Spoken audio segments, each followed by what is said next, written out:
Hi everyone, hope everyone's doing well. This video is going to go over the worksheet Aftermath, which asks you to look at the character's reaction to the verdict. So the verdict is in. We know that Tom Robinson is found guilty of raping Mayella Ewell, and we're going to take a look at what each character's reaction is. So first we start with Jem. I pulled a couple of quotes that show his reaction. You didn't need to be that specific on your worksheet, but I think they're helpful in being really specific about what he was doing and how he was feeling. It was Jem's turn to cry. His face was streaked with angry tears. Later on, he says to his father, "It ain't right, Atticus." And then we have a quote here from Aunt Alexandra. She says, "Is he all right?" indicating Jem. And then lastly, Jem says, "How could they do it? How could they?" So all of those quotes show first Jem's kind of indignance about the whole thing. He can't believe it. He's taking it extremely hard, and actually he's taking it personally. He can't really understand how anyone could have voted the other way. The fact that Aunt Alexandra says, "Is he all right?" Is showing that even she thinks that Jem is having a very hard time with this, and she's usually very harsh and stern, but she's showing a little bit of compassion here, so we can imagine just how upset, visibly upset Jem is. What does it show about Jem? It shows that Jem is honest, he's tolerant, he's unbiased, and he's pure. He can't wrap his head around the fact that the jury voted him guilty because he is so unbiased and pure. He doesn't have that racism in his heart like some of the other jury members. So this is the second point in the story where Jem cries. He takes it really harshly. We talked earlier in the novel, he cried when he found that Nathan Radley, Boo Radley's brother, cemented up the knot hole. And we talked about how that was really an indication of a loss of innocence because he's realizing how cruel the world is. This is the same type of situation, and he does it a second time here. So he is weeping for Tom Robinson, but he is also weeping for himself and his loss of innocence, understanding that the world is just not fair. That's part of becoming an adult. And he's even weeping a little bit for Maycomb in general, for his community, for his racist community.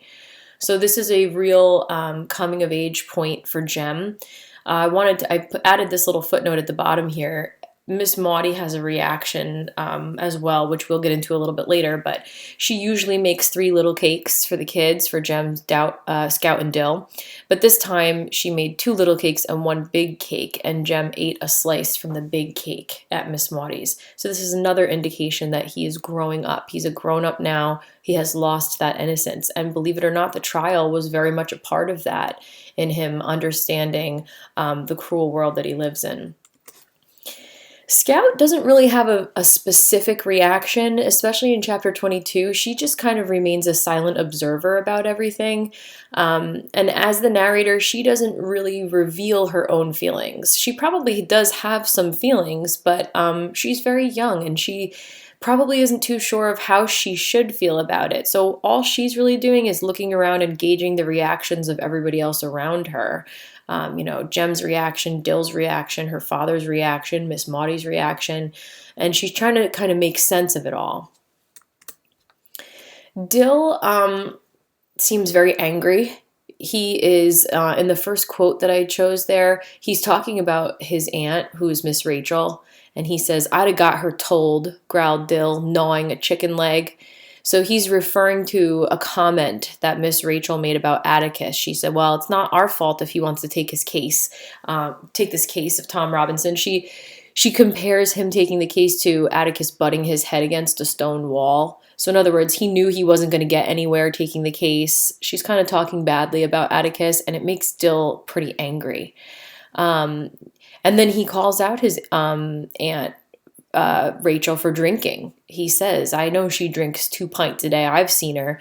He's immediately reprimanded by Aunt Alexandra, who tells him to stop being cynical. And he says, "Telling the truth's not cynical."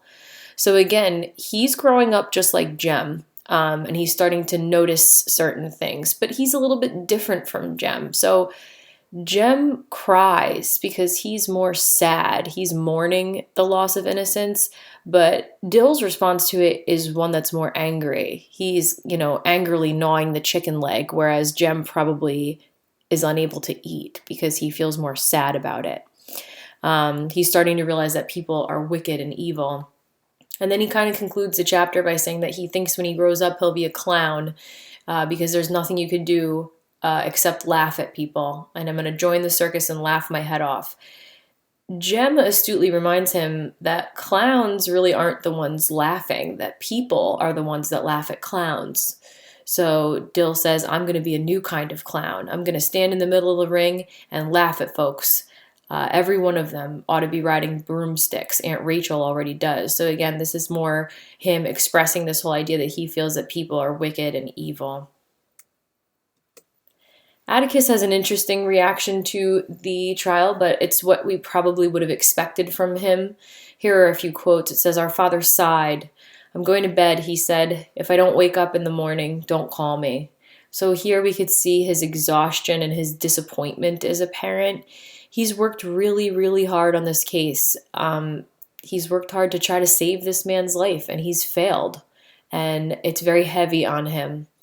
Of course, he does wake up at his normal time the next day, and he continues moving on with his life.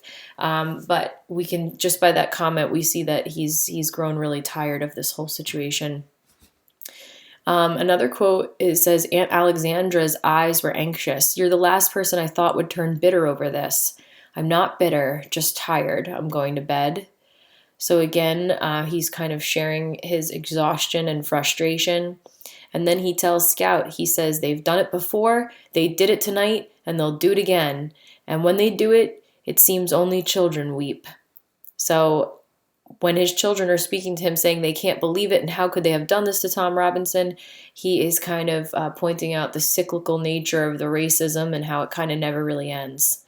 And some people criticize him for allowing his children to see all of this, but he doesn't really shield his children from it, and he thinks that they have the right to see it. It's part of their community, and they need to see the good, bad, and the ugly. So he isn't really surprised by the people of Maycomb, but he is still very upset. Miss Maudie is an important character in terms of the reaction to the trial because she fills the children in on some important things that they may not have known. So the first thing here, we see that she says to Jem Finch, I called to find out if you and your colleagues can eat some cake. Got up at 5 to make it, so you better say yes. So Miss Maudie got up really early and made cakes for the kids because she knows that they'll probably be very upset. So that shows us that she's on their side. She wished that things would have turned out differently for Tom Robinson. But she also is showing her that she's sympathetic and loving towards the children, as she always is. Another quote here, as we ate, we sensed that this was Miss Maudie's way of saying that as far as she was concerned, nothing had changed. She sat quietly in a kitchen chair watching us. Suddenly she spoke. Don't fret, Jem. Things are never as bad as they seem. So again, showing more support for the children and just being there for them at a time where they feel pretty sad. Another quote here, I simply want to tell you that there are some men in this world who were born to do unpleasant jobs for us. Your father's one of them. So she's reminding them there that their father did a very noble, important thing. Despite the outcome, he still did the right thing. And then lastly, and perhaps most importantly, Miss Maudie takes this opportunity to point out the many people who did do something to help Tom Robinson. And Jem doesn't really believe her. He thinks his father is the only one that tried to help. But then she points out a couple of things. And one of the things that she says is that the judge, Judge Taylor, specifically appointed Atticus to this case for a reason. The case should have gone to some newbie, some criminal defendant, public defender, but the judge gave it to Atticus because he wanted Tom Robinson to have a fighting chance. He knew that Atticus would be his best chance of being acquitted. And she talks to them about how it's baby steps. She also reminds him that the jury took a very long time to deliberate. So they didn't walk into that jury room and everybody said guilty right away. There was some debate, there was some discussion, and that shows progress. What does this show about Miss Maudie? It shows that she's able to see the good in a bad situation. She always maintains that positive outlook. Think about when her house burned down. And again, it just shows that she's a very loving supporter of the Finch family. Aunt Alexandra, Here's a couple quotes. Aunt Alexandra was waiting up. I'm sorry, brother, she murmured. So this is not her usual harsh, critical tone. She's always pretty critical of her brother Atticus, but here she's being sympathetic. She feels sorry that that he lost. She feels bad for him knowing that he worked so hard on this case. And it's interesting the word choice murmured. She kind of says it under her breath or mumbles it because again, she's usually a pretty proud person. The second thing here that indicates that Aunt Alexandra is feeling sorry and sympathetic is what I mentioned previously, how she is concerned about Jem. She says, is he all right? So she sees that the children are taking this pretty badly, and it's upsetting to her. The fact that her eyes were anxious indicates also that she's pretty upset. So does she necessarily think the verdict was wrong? I don't know. It doesn't really say here that she was upset by the verdict, but her soft tone does indicate that she feels upset for Atticus at the very least. Maybe she has changed her mind about Tom Robinson and thinks that, he should have been acquitted, but we don't know for sure how she's feeling. We just know she's feeling badly about the whole situation. Lastly, we have the Black community. A couple of things that they do, their reactions, they stand for him as he passes in the court, him meaning Atticus. Even after the verdict comes back guilty, they stand up and they pay their respect to him when he comes by, and they tell the children to do the same. They say, stand, your father's passing. The other thing they do is they send a lot of food baskets to the Finch house the day after the trial to show their gratitude as well. So this shows that they still have a deep respect for Atticus, even though he failed in exonerating Tom Robinson. They appreciate his efforts and they respect him for taking the case and for trying his best. And they show their appreciation in all the ways that they know how.